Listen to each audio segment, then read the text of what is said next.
Welcome to the Lounge Lizards podcast. So good to have you here. It's a leisure and lifestyle podcast founded on our love of premium cigars, as well as whiskey, travel, food, work, and whatever else we feel like getting into. My name is Gizmo, and tonight I'm joined by Roosters, Senator, Grinder, and Bam Bam. And our plan is to smoke a cigar, drink some scotch, talk about life, and of course, have some laughs. So take this as your 8th official invitation to join us and become a card-carrying lounge lizard. Plan to meet us here once a week.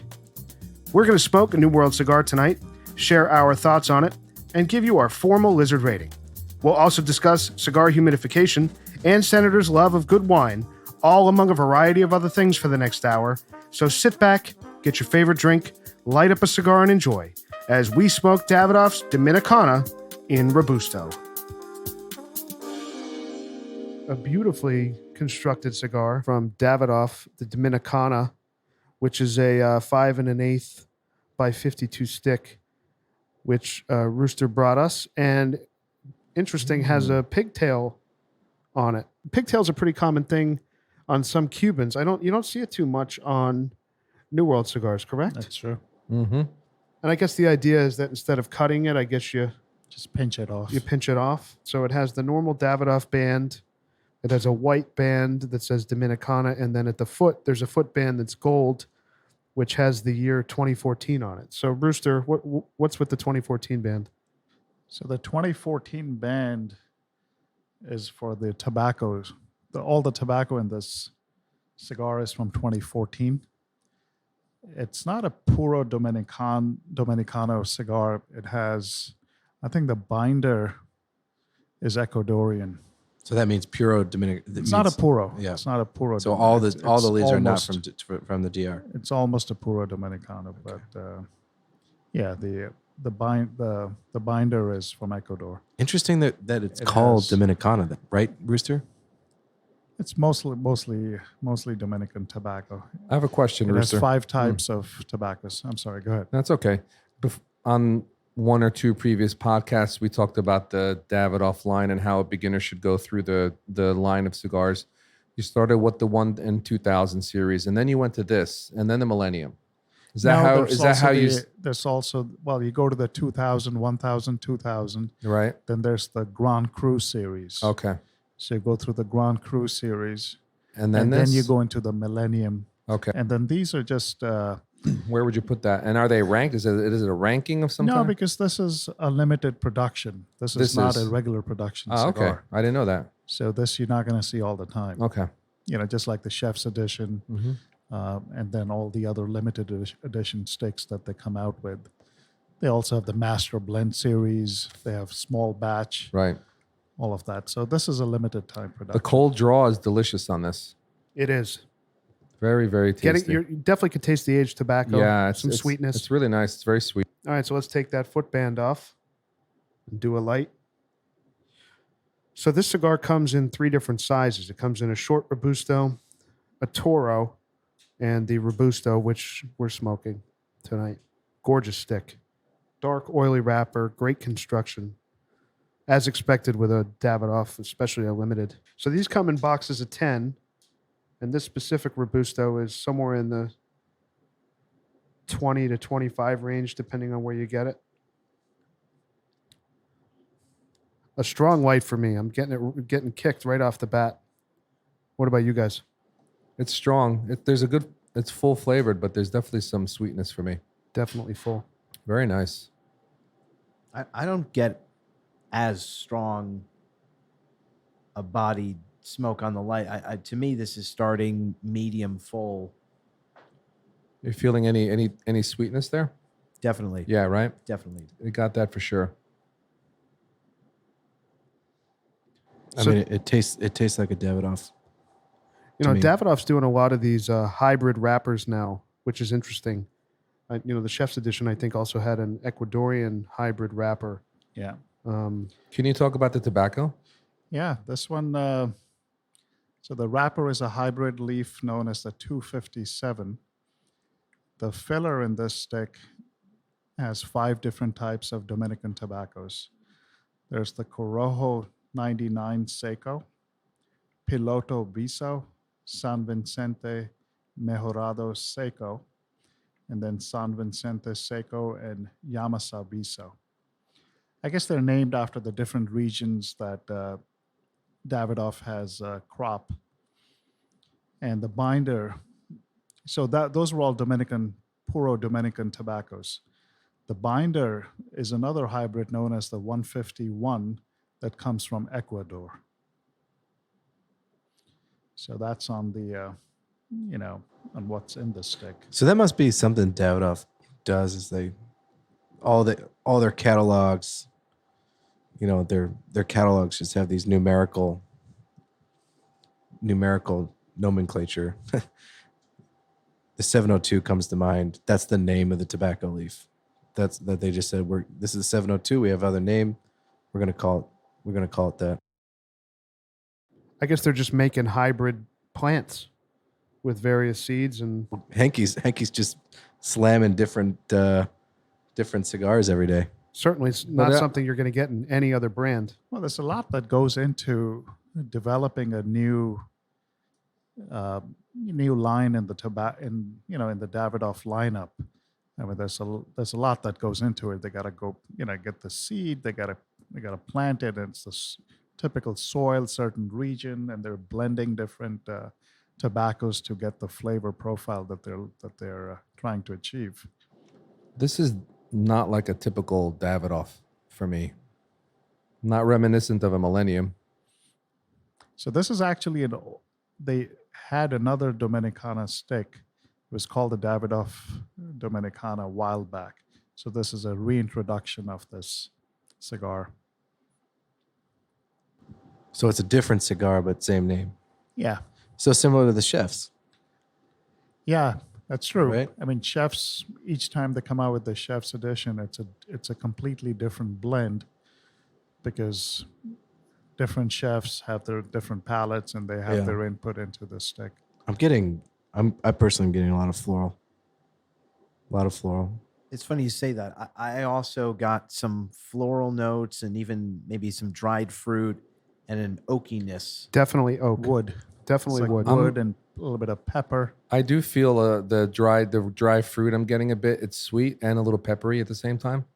And I agree with you, Bam, that this isn't like a typical Davidoff, and that for some reason when I saw this dark wrapper, I was expecting flavor notes like a Millennium or Maybe. like a 702 series, where I was expecting coffee or cream right off the bat, and it's more floral and some fruit notes and an oakiness. It's very interesting. It is a fuller flavor for me, though.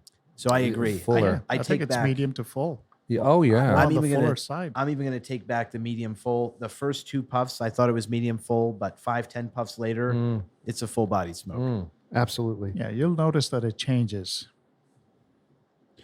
I would definitely say that this is an intense stick as far as strength goes. Go back to we always talk about, would you pull this out for someone who doesn't smoke cigars a lot or doesn't have a big preference of cigars that they smoke? This is definitely not one I would pull out for someone. Yeah, I agree. It's unusual for a Davidoff. Well, I also want to make a distinction. I feel like we always say things like, I wouldn't pull out this cigar for someone who doesn't smoke a lot of cigars because it's strong. And I actually think that there are some guys that don't smoke very often, but when they do light up a cigar, they love a full-bodied, full-flavor cigar. Absolutely That's a fair true. point. And they may just have one cigar that whole evening, and that's going to be that stick. That's a great point. So somebody wrote this about this particular stick. I'll read off of it. It's from leafenthusiast.com. The Davidoff Dominicana is not a cigar you taste. It's a cigar you feel. From the rhythms of merengue to the local art blazing in bright and vivid colors, straight into the very ground from where the tobacco sprang. The result is a carnival of flavors unfolding as you enjoy the cigar with aromas of fresh spices dancing with dried fruits. Did Senator write that? Dried fruits. You were right on with the dried Well, fruits. listening to you read that, I'm thoroughly convinced that Puba, a former ad man, is writing copy for Davidoff, because that sounds right up his alley. And he has zero issues doing it. 60% of the time. 60% of the time, all the time. All the time. You know what? We talked about this with the Chef's Edition. What I like about Davidoff is when they put out a limited edition cigar, they make it available. Again, you can really get this cigar anywhere. You know, which is great. You know, a lot of people are able to experience this, even if they buy one or they buy a box of 10. You know, you can get this cigar. This almost reminds me a little bit of that Davidoff Robusto Intenso, but this is a smoother, less aggressive delivery of flavor than that cigar. That's a Rooster Morning Smoke. Right out of bed. Maybe in bed. While I'm sleeping. Rooster's the only lizard, by the way, in the group who gets away with smoking inside his house. Oh man. I mean, You know, we just redid our vows. So next 25 years, I'm set. You're good. Smoke by the fireplace. A Lamborghini. Yeah, 6-pack of Febreze and Rabbit air cleaner goes a long way. You're good to go. It's a 6-pack of Febreze from Costco. from Costco. Listen, don't badmouth Costco, all right? I'm going to shit on Rocky Patel. I was at Costco yesterday buying scotch and a hot dog. I spent way too much money on scotch On the and hot dog? wine and hot Yeah, dog. how much The did you hot spend dog on is- the hot dog? The Hot hot dog dog is is $1 $1.50 for a hot dog and a Went soda. up.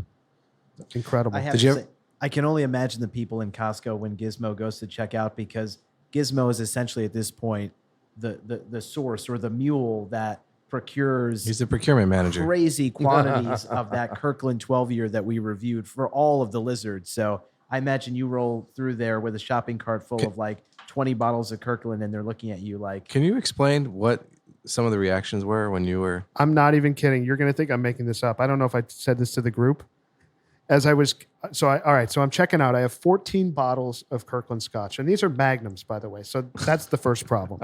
that's Then- 28 bottles. That's 28 bottles of Scotch packaged in 14 Could you magnum tell us glass. in liters? How many liters is that? 14 times 1.75. About 20. Bam has the 25. calculator Yeah, up. it's a lot of 25 liters. That's a lot of liters of scotch.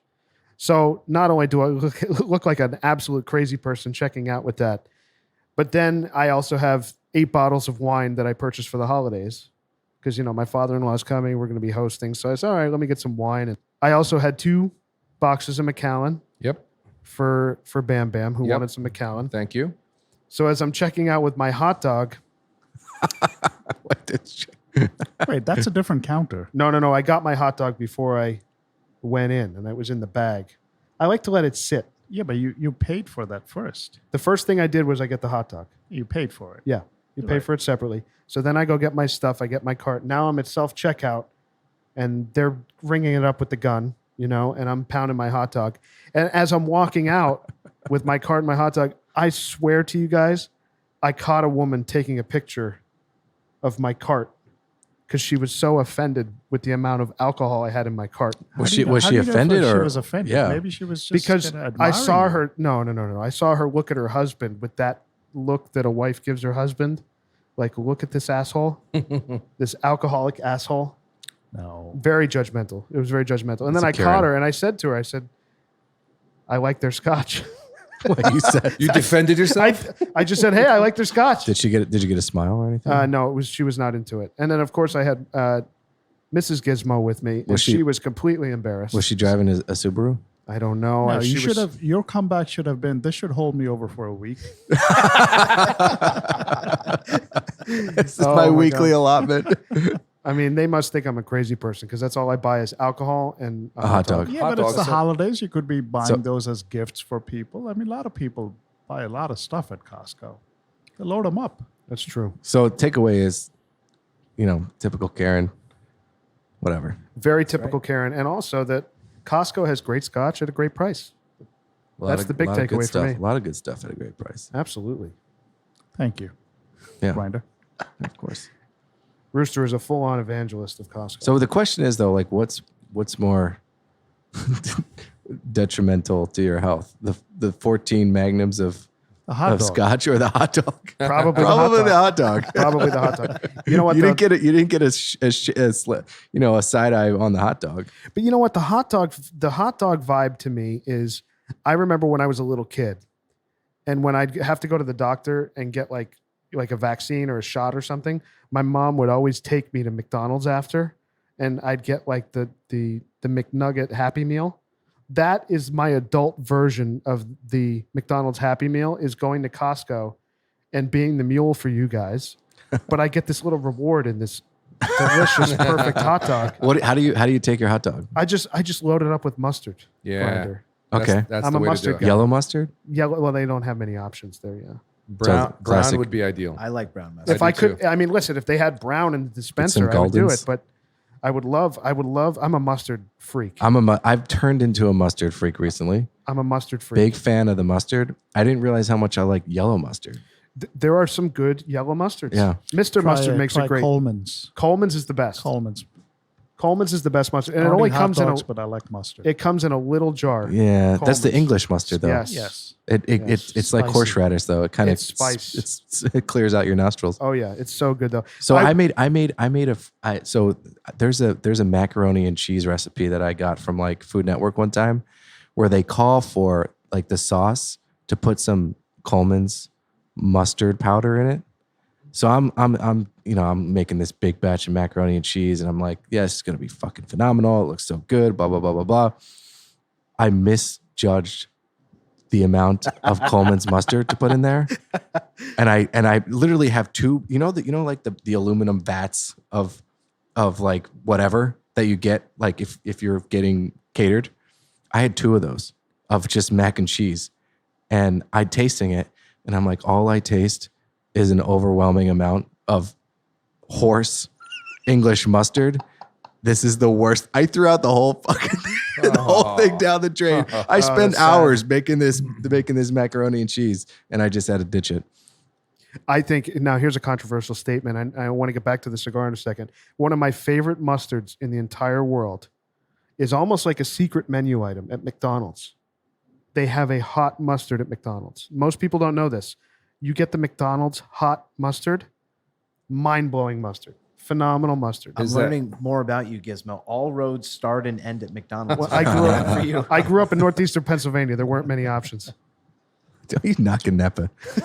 Stop knocking Nepa. So my hot dog is the yellow mustard, but with sweet relish.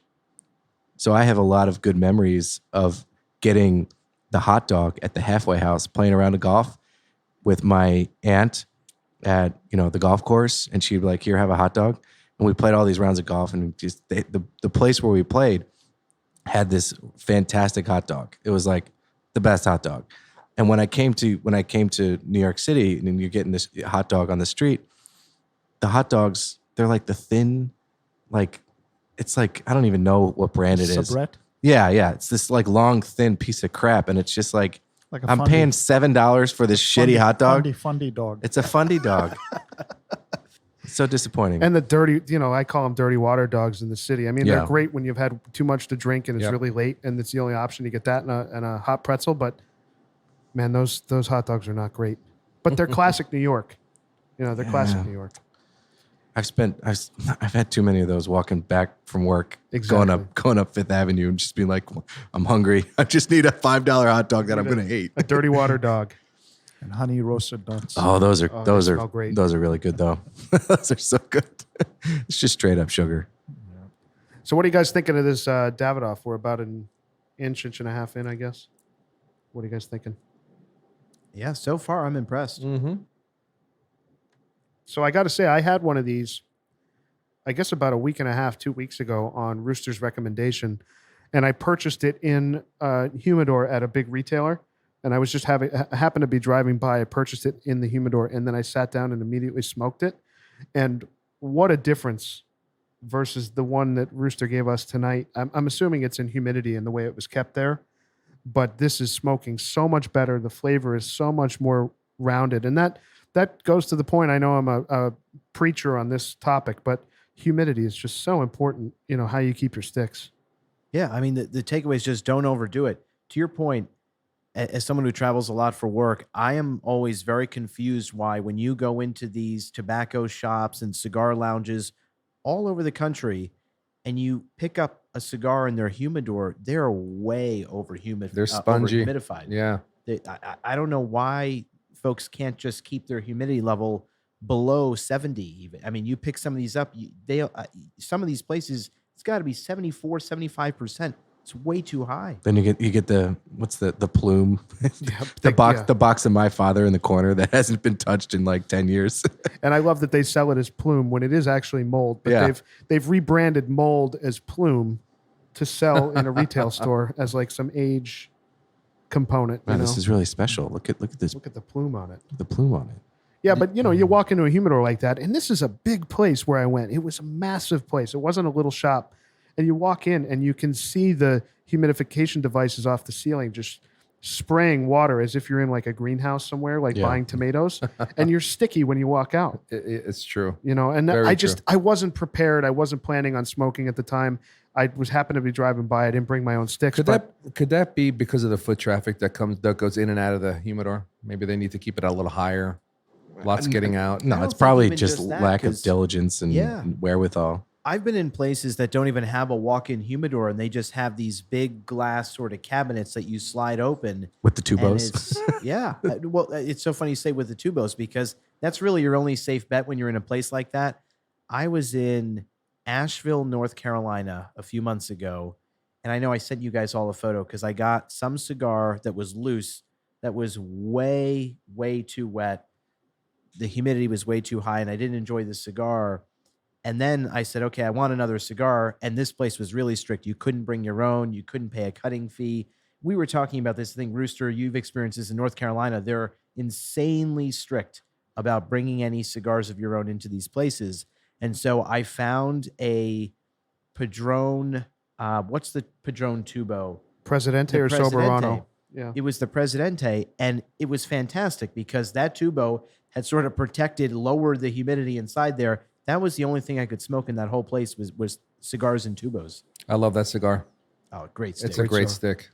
And what's interesting too about this humidity discussion is that, New World cigars or non-Cuban cigars are so much less sensitive to humidification changes. If you take them in we talked about with the Exclusivo, however many episodes back about how you can throw that in a plastic bag and take it for a week and it'll smoke great. But they're clearly humidifying them at such a high level that, like you said, they've got to be in the mid 70s, even close to 80, the way that you pick up these sticks. And the one I had did feel spongy. I had already purchased it, whatever, but it smoked like shit. You kind of feel like bad like these days, especially during COVID. Like, you're in there like touching the sticks. But that's the way, if you want to feel a stick, how bad the humidity is. I mean, it should have a little bit of give, but you shouldn't be able to press on it that it should be that spongy. Mm-hmm. You can tell. You can also tell by the wrapper if the wrapper is a little soft, Yeah. and it's got that little haze, right? I like to feel the tomatoes. Squeeze them tomatoes. Easy. And to your point, Talking about Rooster, tomatoes. I mean, you're spending $20-$25 a stick on something like this. It's a special cigar. It should be kept well. right. You're supporting the business. You're buying from them. You're not bringing your own stuff in. The least you can ask for is a cigar that's well kept. And if you're a manufacturer, you've got to be pissed when you have retailers carrying your product perfect example, you said, Gizmo, that you smoked this. It was obviously way too wet. You didn't enjoy it that much. And if you're Davidoff, you're sitting there saying, why do we distribute to you if you're not going to store cigars properly like they're meant to be kept? Yeah, but Davidoff doesn't have the manpower to go around every single retailer and Oh, of inspect course. their sticks. Sure. So it's it's the proprietor. It's his responsibility to keep the sticks at a proper level. We should recommend Costco make a humidor. They would do a great job with Oh, it. I'm sure Rooster's already working on this. Yeah, he's got the consumer eye. idea. I mean, if Costco can sell diamonds and jewelry, they can sell cigars. They sell yeah. they They sell can make it. cars and motorcycles and I feel like I've seen It's like pictures a of. small Amazon. I feel like I've seen pictures of Costco's that actually do have some cigars. They do have seen cigars. Yeah, there. I've seen some. Not anything that you guys would smoke. Let's He put it says that you way. guys as if he's Well, he's I would different. definitely not smoke. I mean, like you guys would. That's smoke. coming. That comes. you guys would smoke it. I mean, they have some like really bad. I saw like La Fincas, and we wouldn't smoke those. La Not part of Finca. the What's that? connoisseur La corner. Finca. Never What is even that? heard of that. Never heard of it?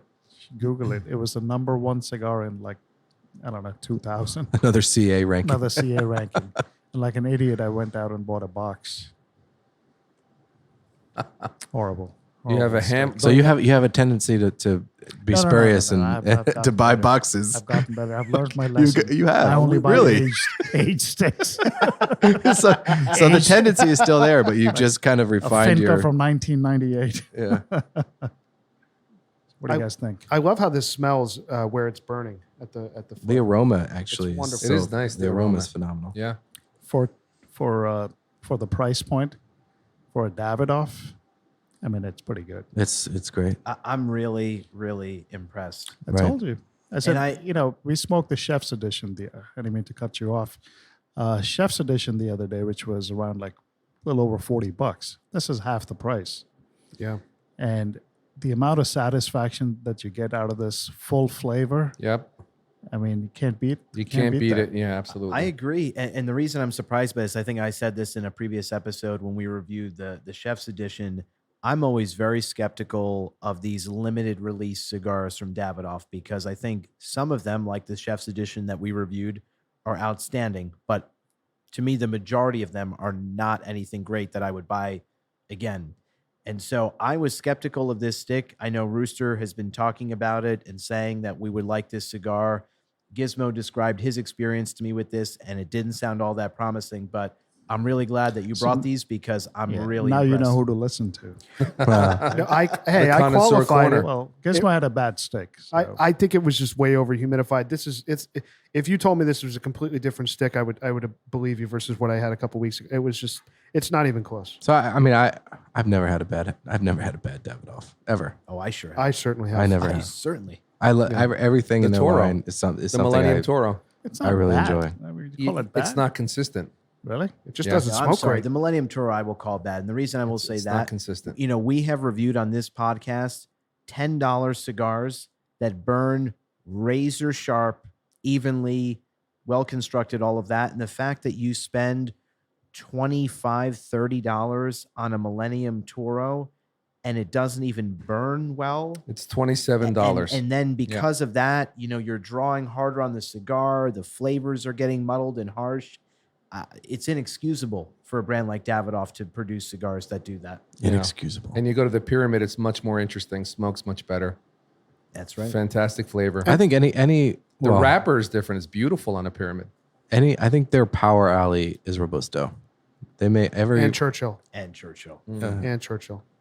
That's true. They're so good. Going back to our discussion on humidity for a second, I think, certainly I've learned as I've gotten, I moved from Tupperware into my tower now. I have that Remington espresso tower. And I think a couple of us have, and you have a different one, Senator. Tower Tower Power. of baby. Power. Tower of Power. So you know what I've found. I mean, going back to our discussion of being a tobacconist. I mean, we're hobbyists. We love to smoke. We smoke a lot. Like, to me, it's. I keep my eye on that humidor to make sure it's right where I want it. Especially as the seasons are changing, the ambience changing in my basement.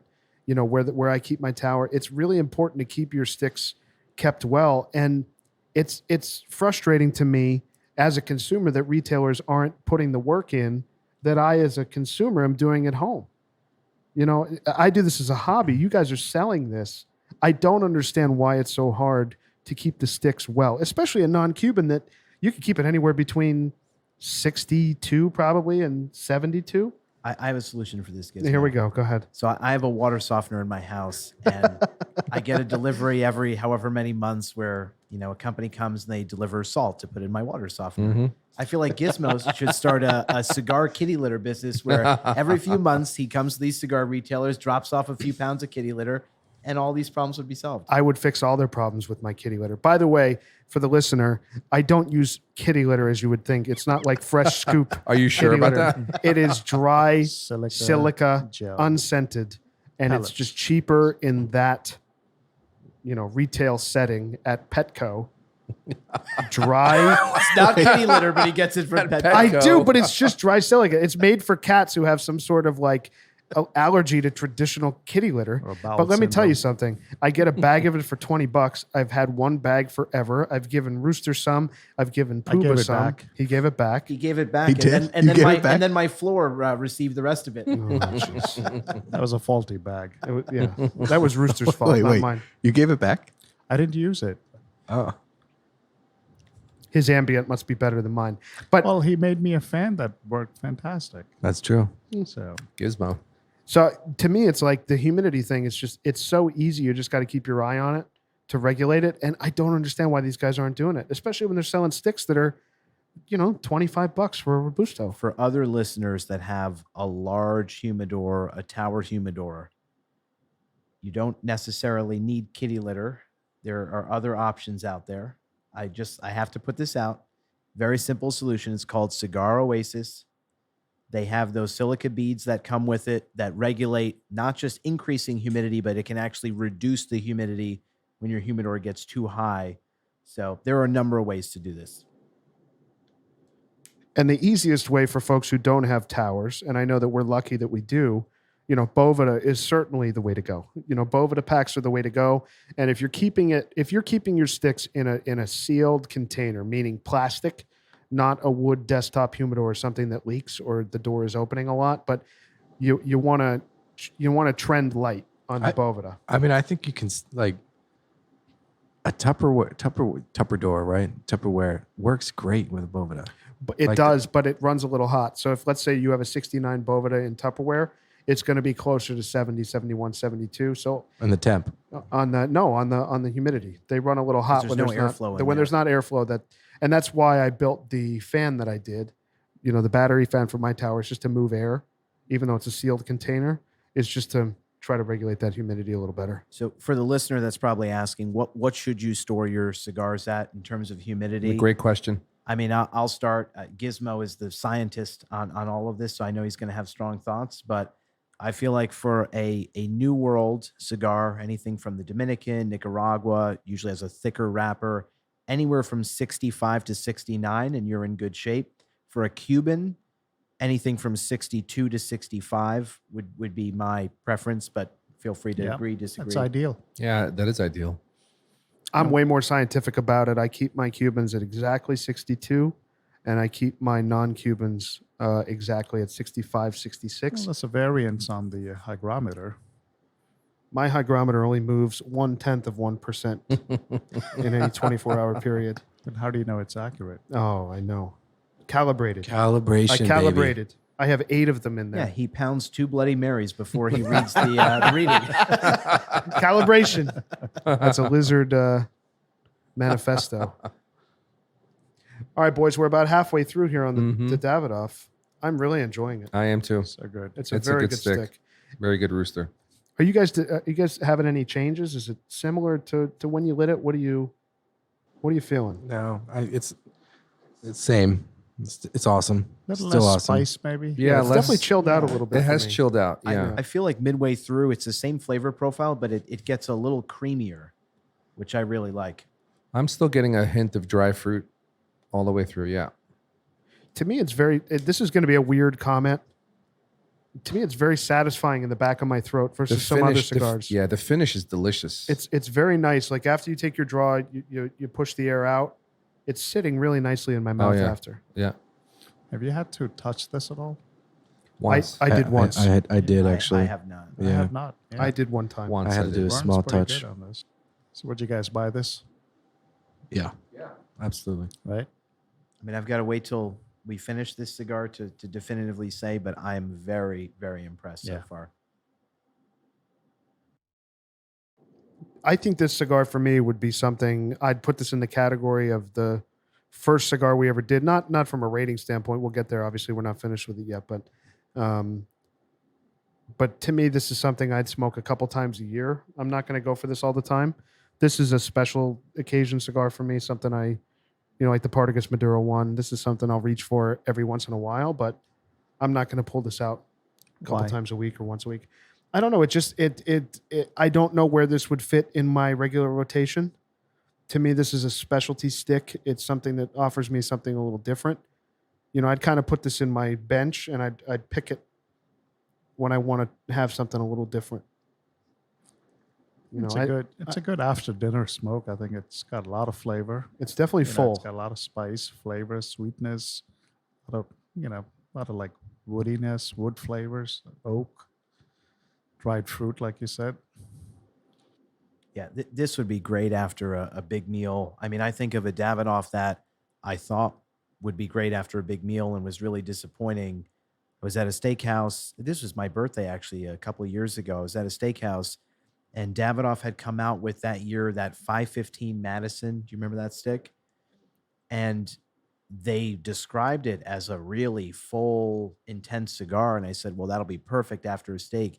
And it was incredibly disappointing. This cigar would have been perfect after a big meal like that. So for me, honestly, I'm enjoying this more and more. It's getting better. Yeah, it's getting better and better for me. I almost, I guess we talk about this sometimes with Davidoff, but I almost wish they made this in a Churchill. I would love to try this blend in a It may Churchill. smoke. It may smoke differently. Make a Toro, right? Yeah, I Toro. I had the Toro. No Toros. I prefer this.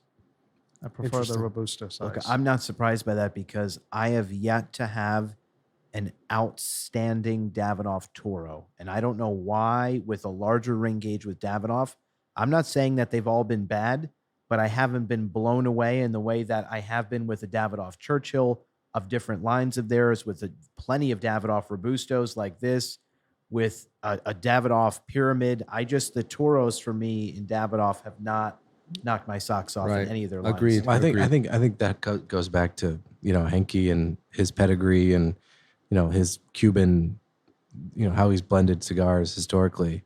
He blends with that mindset. He's got that paradigm, to use that word again, for what a good cigar should be, and that's what he kind of bakes. That's his recipe is baked around that. And anything else and deviating outside of that is maybe he's fantastic, right? But it might be a little too far gone from. So Davidoff has lost two of their blenders, Right. Henke and Aliados. Yeah. They're both gone. So I'm curious to see what direction Davidoff goes with their blending styles. You got to think they have next up, right? Oh, I'm sure. Yeah. I'm sure they do. And imagine like to carry all the different blends that they make, how much tobacco they house, how much is grown, how many acres and acres of tobacco that they grow, and how much they have, and how much every cigar that's put out by Davidoff has at least 4 to 5 years of aged tobaccos in them. Yeah. So curious to see what who the next blender is. Well, I like those Davidoffs that they come out with like just the numbers, and it's like a big box of the master blend. yeah, the series, master blend, number and, 1 through the 15, and the vaults, and, Yeah. the small those batch. are batch cigars that they're not producing mass quantities of, but they probably just has lying around. It's like, we got to move this shit, Yeah, How many master blends did you say there are, Rooster? 15. And I think you're probably the only lizard that has smoked all 15 of those, right? I have. Yeah, I remember you got a hell of a deal on all those. I I did. missed out on that. I Yeah. should have. We all missed out on that. Yeah. that was a great, Great deal. buy. Yeah, absolutely. One of the best cigars I've ever had was a Davidoff Macau. Oh, I've heard of that. That was like, I still like, I get chills thinking about it still. It was one of the best cigars I've ever had. And that was, I don't think you can find them anymore. They don't even blend them anymore. How long ago did they make that? Oh, I would say 2017 or 18 was when it came out. yeah. There is a new Davidoff Japan that I've seen a lot of people give it some high praise. There's a rooster. No, I haven't had it. I saw that they just put out the Year of the Tiger. Did you guys see that cigar? Yeah. Mm-hmm. It's a pretty wild, Short wild torpedo. wrapper. Yeah, it's a torpedo, and it has a It has like streaks. yeah, it's like a tiger, I Streak, guess, yeah. like streaks in it. It's pretty wild. Yeah, it has like a Connecticut like hybrid or I guess blended wrapper. I don't know how they do it. Is it but like the barbershop thing? No, it's not really, as it's but not as explicit as that, but it's definitely you look at it. It's like, okay, I get why they call this. Year Have of you the ever had Tiger. one of those? No. They're so bad. Who makes those? There's a old school tobacconist in Little Italy that makes them that people like flock to during San Gennaro and just get like, batches of them. It's not good. It's not good. I got to say, I went to a birthday party wedding type thing probably about a month ago. And there was a guy there. He hired the guy who was throwing the party, hired one of those guys that comes and rolls cigars at your party or your wedding. And I brought a couple cigars with me, and I know that I'm snooty, like we all are, but I had one of those cigars. It was probably the worst cigar I've ever had in my life. And this guy was probably paid like $1,000 for the night. It was horrendous. Not bad. It was Not bad at all. It was horrendous. Yeah, I don't get that. If you're gonna have a guy that's like rolling it in front of you for someone that likes cigars, that when they roll them, they sit. A good cigar sits for a bit. Of course. And you're seeing it and you're rolling it and you're like, I don't want to, It beats a jumpy house. What? A jumpy house. The kids going and jumping, and it's like, a jumpy house. To me, for $1,000, get like 3 or 4 boxes of exclusivos and just put them on a table. Yeah, right? Or true. put, or Partagas D4s or something like right. Exactly. Senator does when he throws a party. That's right. That's the way to do it. Can I just say on Davidoff, this has always confused me how this is even possible. But you've heard of the Davidoff Oro Blanco? Yeah. Mm-hmm. You heard this, Stick? I haven't heard it. This cigar, Davidoff sells a box of 10. It's the most expensive cigar they make. I have to suspect this is the most expensive cigar that exists. They sell it in a box of 10. Well, sorry, not in Rooster's Humidor. I know there are more expensive. Not in my humidor. Yes, it is. Yes, En route. Have you heard of the Gurkha? But for us plebes, this may be the most expensive cigar. They sell a box of 10 for $5,000 retail. It's $500 per stick. Wow. This is one of the things that pisses me off about Davidoff. And I'm saying this, I'm loving this cigar. I'm looking forward to when we rate this. I'm probably going to give this a very good score. Yeah, me too. But when I say I get really frustrated with that brand, there's no fucking cigar out there that should cost $500 that is going to be that much better than any cigar that we can buy at $20, $30, $40, $50 a stick. It's just outrageous to 18, me. 17, Right. even less. Yeah, it's crazy. That's It's crazy. got, you know what it has in it? Why is Crack? it called the Oro Blanco? It has gold flakes in it. Jesus. Oh, It's gold leaf. Gold leaf. I mean, Because I love the taste of gold. It really adds a lot of flavor. I love the idea of that, but I still won't spend $500 a stick. No, I it's a, hate That's the crazy. idea of that. it's a That's gimmick. crazy. It's a That gimmick. is like It's insane. That's you're ridiculous. really trying to overcompensate if you buy a box of those. Agree. Yeah, Bam, this is just getting better and better. Yeah, My ranking is like growing in my mind. Bam right is now. down at the nub. Not That's not good. yet. Did Not I say yet. $20? It's 40. Okay, I'll pay you back. I'll pay you back next year.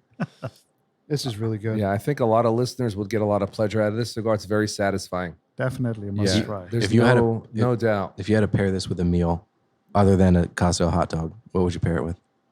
That'd be great after a steak dinner. Let's not use steak dinner because I feel like I that's think like, something. I think if we went to something that was spicy, like Mexican or Indian or something like that, I think it would pair really well with that. I don't know. Because I feel like it would mute my palate. There's so much flavor in this. I don't want the taste buds to be like on a Poultry, hangover. maybe a good chicken meal. I would say like a French meal, chicken, Coco Van. coq au vin, vol au vent. I think this cigar would pair, and I'm not a wine guy, but I think this would pair very well with wine. I completely agree. I think this would do very would. well with wine. It Like would. Joseph Phelps. Can we crack open a bottle, I would love Yeah, that. Senator. Senator? A deep Cabernet I have with to this. go into the vault for that. Oh wow! Speaking of vaults, I mean, we're busting Rooster's balls, but Senator has quite a collection of wine in his cellar.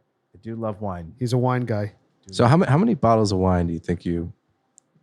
Okay, let's go first. How many bottles of wine do you buy a week? I usually, for a while now, I've now slowed down because I had a storage issue where I was running out of places for it. I had to clear out a storage closet in my basement and make that into essentially a cellar to just have the reserve space to store a lot more. But for a while, every weekend I was buying a case, so a case a week.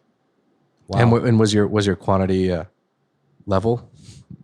I mean, I consume a lot. I was as just well, gonna. That's so, where I'm going. you know, Do you drink it in the shower? well, not in the shower like Pooba, but to your point, it was so funny. I feel like a colleague of mine had heard I'm a big wine guy and was asking me like, "Oh, I hear you have a really big wine collection." I said, "Well, I'm not sure how much I would call it a collection because wine doesn't last very long in my house.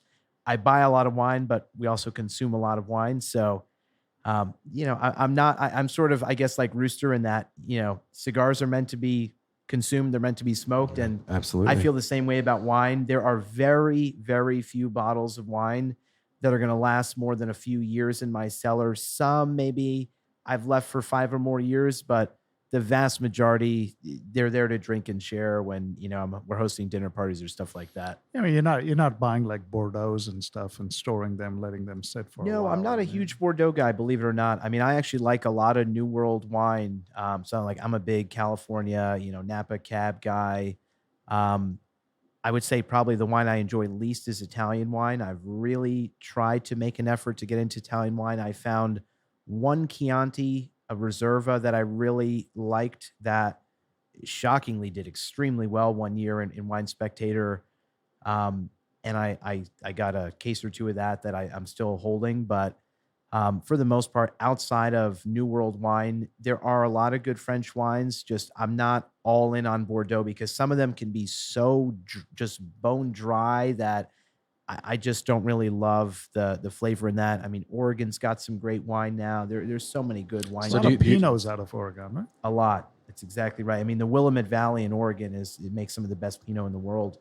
Would you consider that as like a side hustle? Become a sommelier? I was just thinking So that. I always joke. I've said this to my wife, and I think she's on board with this because I remember the first year we went out to Napa. I was so excited as a wine person to go out and spend a lot of time in Napa. My wife, she likes drinking wine, but I at the time at least didn't appreciate wine the same way I did. And we left that trip, and her first question was, "Can we retire out here? This is amazing." She loved it, and so I've always half jokingly, but I'm actually pretty serious at this point. I would love to retire someday and actually try to become like a master som. Nice. I would have That's cool. so much fun. Well, you have the cigar element covered That's right. Yeah, you do. because that is part of the exam. I think. Am I wrong? I think it is. I don't know that it's part of the exam, I but think they either have way, to. I mean, They have to like understand different cigars, different origins of cigars. Yeah, I think I so. don't know. I didn't see that. But to your point about that, I mean, to appreciate cigars and review them in the way they do, your palate's gotta be able to pick out those flavor notes and things like that. And we've done blind tastings on this podcast, and it's hard to guess. And when you're a master som, I mean, you've got to pick out the region, Right? The grape, grape, the region, the year. Yeah. I mean, it's so difficult, but that's what makes it really fun. When you drink enough of it, just like when you smoke enough cigars, you're able to pick a lot of that out. So when you were telling us about your plans for the holidays, so I know that you do a lot of pairings with your holiday meals when you have guests over and whatnot. What's your ratio? Like, how many wines do you try generally before you kind of settle on one? Yeah, for each meal? It's a great question. It's so funny. One of my colleagues recently was asking me, they said, "Oh, for the holidays, they're asking Thanksgiving, Christmas, do you choose a number of wines that you sort of, let people choose from, or do you do sort of wine tasting menu?" And at this point, I have so much fun with this. So for Thanksgiving, absolutely a wine tasting menu, red and wine pairing. So red and white. Christmas will be the exact same way. There'll be different wines paired with each course. And to Gizmo's question, because if you've ever had dinner at my house, you know how much I love wine. And so the expectations are very high in terms of the wine that you're going to drink with the meal. So I can't serve a disappointing bottle of wine. So Gizmo has been here, and actually Grinder was. I mean, for Thanksgiving, I must have tried. So there was a particular Pinot Noir that I really wanted to have for Thanksgiving that I had years ago at Commander's Palace in New Orleans. My family, we did Thanksgiving there. Fantastic restaurant. If you haven't been to New Orleans, it's by far easily top 3, if not the best. And I had this great wine. It's a very particular year, and I couldn't source it anymore. They're out of that vintage. They obviously don't make it anymore, and everyone has clearly drank it up at this point. Which one is it? It was a Sonoma Cutrer bottle. I think it was 2017. Okay. And when I couldn't find that, I said, all right, now I really got to figure out what I'm going to do. So I must have tried maybe 8 different bottles of Pinot in a week or two span just to pick which Pinot was going to be part of just one pairing at Thanksgiving dinner. And these guys were here for one of them. I mean, we were drinking a bottle of Goldeneye Pinot Noir, which is made by Duckhorn. Fantastic Pinot for anyone out there that's looking for a good Pinot. I first tried it at Duckhorn in Napa years ago. And I think the 2 lizards who were here with me tasting it all enjoyed it. And It was fantastic. I wonder how much of your expertise or expectation by your guests is self-imposed. Well, I was just going to say something. I love the pursuit of excellence That's true. that he takes with his wines. It's admirable. Really is. So, can you recommend a sub $20 bottle? sub That's 20? a great question. Like, what you mean, right That's at a great $20? question. I mean, like an Yeah. everyday Well, wine. we know what he'll it's- recommend. It's We a know. great question. It's a great question. I mean, in every wine shop, that's the $1 million question. If you go into a wine store and you ask them, what's a good $20 everyday bottle of red or cab especially, try what they recommend.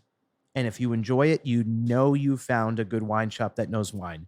If you hate it, you know you found a bad wine Good shop. advice. Yeah. That's a And very so good that's advice. like the first question I ask every single place I walk in. And I think what's readily available now for it's about 18, 20 bucks a bottle. Oberon Cab. Yep. Yeah, it's very These guys have all tried it with We me love at that one now. point or another. Yeah, we love it. It's one of the best everyday drinking reds that you can buy dollar for dollar. So that's always a go-to. I mean, if you're going to someone's house and you want to bring a $20 bottle of wine that people are going to drink and actually really enjoy, I mean, that's always going to do it. What about a good blend? A good blend. So my favorite blend, I'm actually serving this. This is on the holiday list. Robert Craig Howell Mountain Cuvée. So I'm always looking for value in wine. Anyone who just, when I know someone doesn't really know wine, if they just name a bunch of really expensive brands and all of that, I know they don't know wine because anybody can do that, right? It's not hard to know that Cambus makes a great wine. It's not hard to know that Cade makes an excellent cab.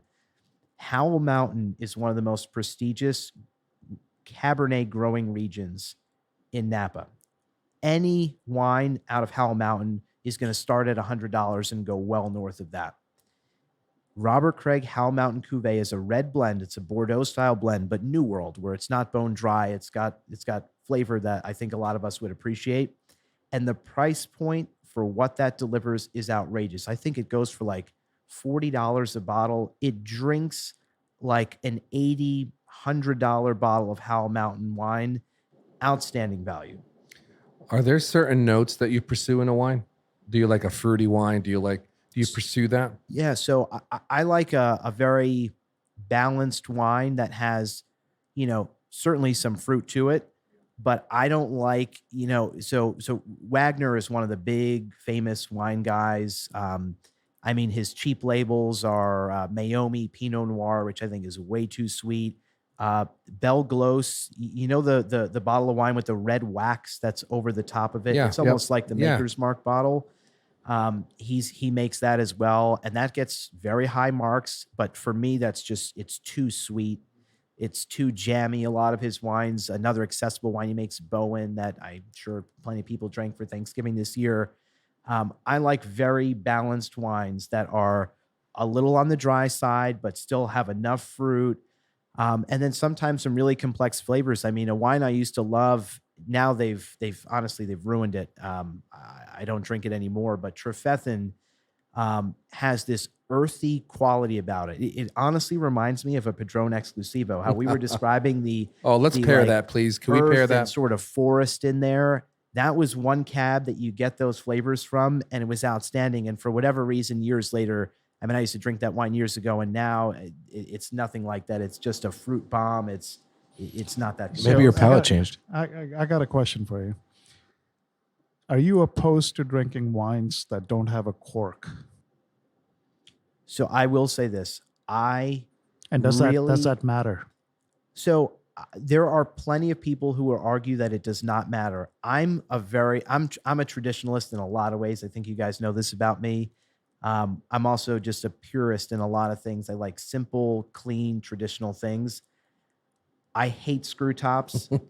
I really hate them. I mean, honestly, perfect example. When I was trying all these Pinot Noirs and Giz and Grinder were here, obviously, for one of them, there was a Pinot I was considering that was made by Paul Hobbs, which is a renowned winemaker, that had a screw top. And I literally, just because I'm such a traditionalist, I could not serve a screw top red at Thanksgiving, so I wouldn't even try the wine. Mhm. So I like a cork. Very I telling. think a cork is critical for aging. So when I see a screw top wine, all that tells me is, sure, maybe it's great to drink right now, but the aging potential is clearly not there for that wine, which to me then suggests that it's not all that, there's not much complexity in that wine, or there's not much complexity that can be brought out in it. So who knows? I may be wrong. Years from now, I may feel differently, but I just. But it's hard. what does the cork do to the wine? Oh, well, I mean, I think. How would it enhance the aging process? So in the aging process, you don't want oxygen getting into that wine bottle. And I struggle to understand how a screw top, I mean, it's a perforated seal, right? There are little thin areas where it's not fully sealed. That's so that true. you can easily twist that open. So I think that it is a lot easier over time for very small amounts of air to seep in there. Again, I could be wrong. This is just my impression. Wouldn't that happen to the cork, like if it expands or contracts? Not if you're storing it the way that it's supposed to. That's why wine storage is very important. Right. So what about Box so wines. I have No fucking box wines. I have family members that will, they'll have a good bottle of wine and they'll have a couple glasses and they'll put the cork back on, and then they won't finish it and they'll just put it in their wine cellar and be like, month and a half later they'll be like, oh, I have this great bottle. No. And I'm like, no, good. it's done. You drink, you open it and you drink it, maybe a day later. And if it's a white, maybe you put it in the fridge and maybe last 2 days. And my wife does this all the time, where she, she'll put it in the fridge, and I'm like, this is garbage. Like you've had this here for 2 weeks, just dump it. You got to get the wine saver. So there's a secret to this. Got to get the oxygen, the air out of it. Exactly. There's a $15 secret to this. Any listener who, Corvinus. well, no, because a Corvino is going to cost you $200 for one of those, and those are for. I won't even get into that because that's for a level of wine drinker that is not 99% of the world.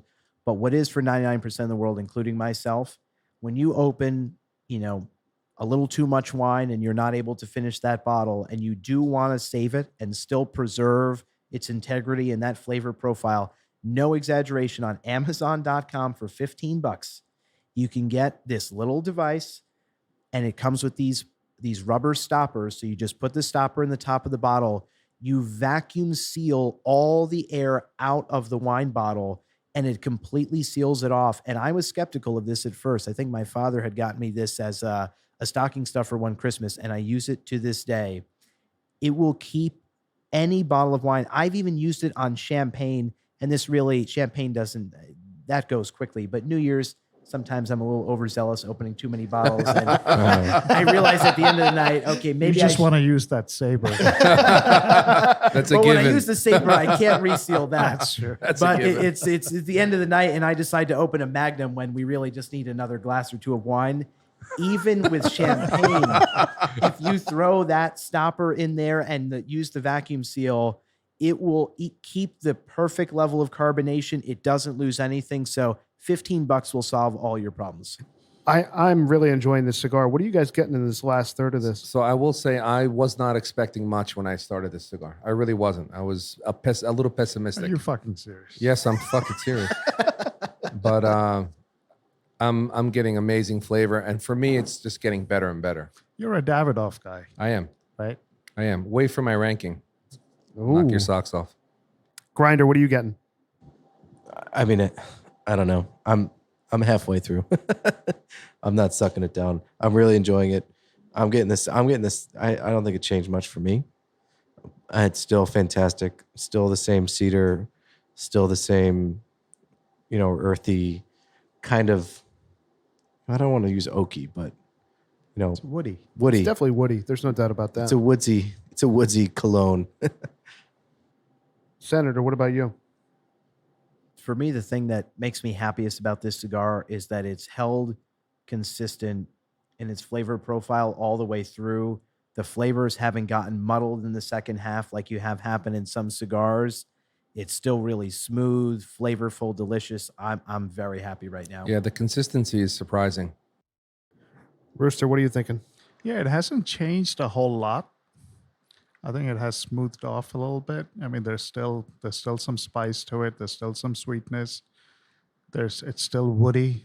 The burn is great. The combustion, all of that, and delicious smoke. It is delicious. Are you guys ready to give it a rating? Yeah. go. Let's do it. Rooster, you're up, as always. All right, so it's gonna be a high score for me. Very, very satisfied with this stick, and especially at that price point. And I think the level of satisfaction that I get out of this, I'm gonna give it a 10. Wow. Is that the first 10? Wow. Is that our first 10? No, the No. Exclusivo. got Exclusivo 10s. had some Oh, 10. you guys, you jokers, give me Exclusivo for 10. I gave it a 9. How dare I you, gave that a Grinder. 9. I'm going to give the cigar a 9. I'm also, and I never imagined I would do this, but I'm going to give it a 9. Grinder? 9. 9 all the way. 9.2. Wow. Yeah. Very fair score for this cigar. Yeah. So I was honestly, obviously, like I said, I smoked this a couple weeks ago. I would have given it a 7 at that time, the way it was kept. I am very surprised with how this has performed tonight. Again, I think just under better humidification circumstances, I think it just performed well. It's a ridiculously good cigar. It's very good. What did we give the Chef's Edition? Was that a 9.4? Yes. I think so. Yeah. So I so. think that this is a great score for this cigar. It's just under that. And I Yes, think that's where it just should slightly. be. I I Yeah. think agree. for half the price. Yeah. Yeah. What did It's you a say the great stick. retail is on this? This is about $20, $25. That's a good value I for paid, this cigar. I think it was $204 for the box. Honestly, Good money for value. I don't ever factor cost into my rankings. I really don't. Because you can spend a lot of money on a horrible cigar. But also the Chef's Edition You could. is $40, but it's also a Churchill. So you're getting an hour and a half, hour 45 out of it. So Yeah. to me, it is a very similar value to price. Yeah. I've said this on prior episodes, and I think it's worth repeating. I don't see how you can't factor cost in some way. It shouldn't be a driving factor by any means, but the reality is, if the Chef's Edition was an $80 stick, I'm sorry, I'm not giving that the same score. The same way if an Exclusivo was a $40 stick, I'm not giving it the same score. The reason the Exclusivo scored so high is because for $14, I don't think you can find a better stick at that price point. And at $20 for this, it's outstanding. There's no better Davidoff at this price point. I think you're you're right. probably There's nothing right. at $20 You're that you probably can right. get For this me, kind of price satisfaction. is the last item for me to think about. That's true, but for the general listener, to give them some kind of value that This what is you true. get out of the That's true. $20, this is I would say it's a must-try Davidoff. Oh, Must no try. doubt, I must try. Yeah, so I would say at a 9.2, a very, very strong recommend on Oh, this yeah. cigar. Absolutely. Go buy this cigar, try it, see what you like on a single, and buy a box because they're definitely available, and they won't be available for long, right? No. I mean, Now they're running out. yeah, they'll be out pretty soon. So a 9.2, gentlemen, thank you. Rooster, thank you for the cigar, and we'll see you next My week. pleasure. Thanks so much for joining us tonight. Hope you enjoyed it. If you have any comments, questions, if you want to reach out, say hello, tell us what you're smoking, email us, loungelizardspod, P-O-D, loungelizardspod@gmail.com. Really appreciate your time, and we'll see you next week.